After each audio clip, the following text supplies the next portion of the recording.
శ్రీమాత్రే నమః. ఇదైతే మేము కామేపల్లి వెళ్ళాము శుక్రవారం నాడు.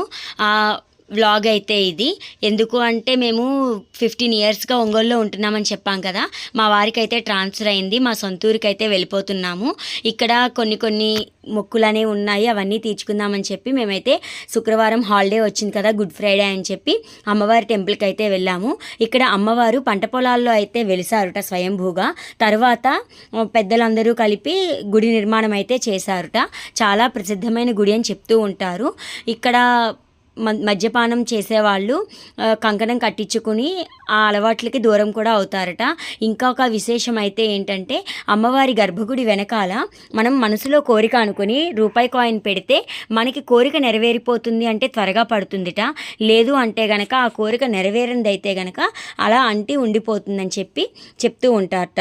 ఇదిగోండి మా అబ్బాయి అయితే ఏదో కోరిక గట్టిగానే కోరుకుని అమ్మవారికి అయితే అంటించాడు.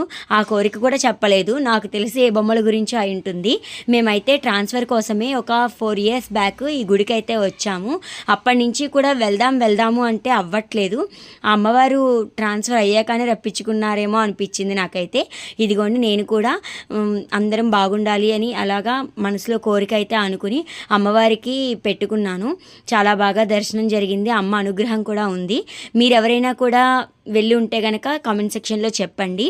లేదు అంటే కనుక వెళ్ళి విజిట్ చేయండి. టెంపుల్ అయితే చాలా బాగుంటుంది. నేను మా ఫ్రెండ్తో కలిసి వచ్చాము. అంటే ఇక్కడ ఫ్రెండ్స్ని చాలా మిస్ అవుతాం కదా, ఈ 15 ఇయర్స్ బాగా అలవాటు అయిపోయామని.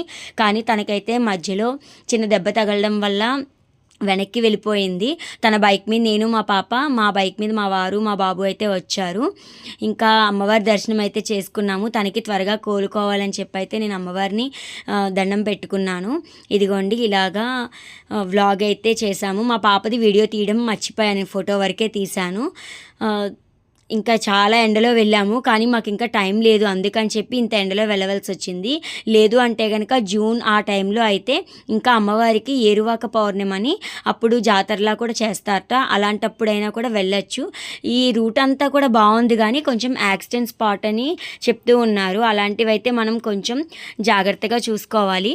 కానీ మనం ఎంత జాగ్రత్తగా ఉన్నా కూడా ఒక్కొక్కసారి టైం బాగోపోతే దెబ్బలు అనేవి తగులుతూ ఉంటాయి కదా. నాకైతే నిన్న అదే అనిపించింది, చాలా డిసప్పాయింట్ అయితే అనిపించింది అక్కడ విషయం. ఎందుకంటే ఇంత బాగా దర్శనం చేసుకుని అమ్మవారిది హ్యాపీ మూమెంట్గా ఉండాల్సింది కాస్త చిన్న పొరపాటు అయితే ఉంది కదా అన్నట్టుగా అనిపించింది. చాలా బాగున్నాయి. ఇంకా చుట్టుపక్కల గుళ్ళన్నీ కూడా కవర్ చేస్తాము. ఇలా వ్లాగ్ ఎందుకంటే నాకు ఎప్పుడైనా మనం అక్కడికి వెళ్ళిపోయాక వ్లాగ్ చూసుకున్నాం అనుకోండి, యూట్యూబ్లో షేర్ చేసుకుంటే ఎక్కడికి పోదు కదా అని చెప్పి నేనైతే మీ అందరితో షేర్ చేసుకుంటున్నాను. ఇప్పటి వరకు అయితే నాకు 600 దాకా సబ్స్క్రైబర్స్ వచ్చారు. ప్రతి ఒక్కళ్ళకి కూడా థ్యాంక్ యూ వెరీ మచ్. అంటే కొంతమంది నా వ్లాగ్స్ చూసి యాక్టివిటీస్ చూసి అలా ఒక్కొక్కళ్ళు అయితే సబ్స్క్రైబ్ చేసుకున్నారు. ఇంకా ఎవరైనా సబ్స్క్రైబ్ చేసుకోని వాళ్ళు ఉంటే కనుక తప్పకుండా సబ్స్క్రైబ్ చేసుకోండి, సపోర్ట్ చేయండి. Please like, share and subscribe my channel. Thank you for watching.